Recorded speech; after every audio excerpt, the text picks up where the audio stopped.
నిన్ను మెచ్చి నీ కోసం వచ్చానులే, కడదాకా నిన్నింక విడబోనులే.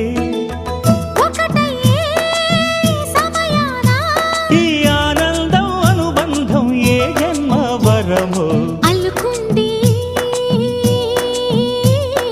వల్లెవాటు చేరమంది చెట్టు చాటు. కొండమల్లి కొండ మల్లి కులుకు ఎందుకే, కుర్రగాడు కన్ను కొట్టి పిలిచినందుకే.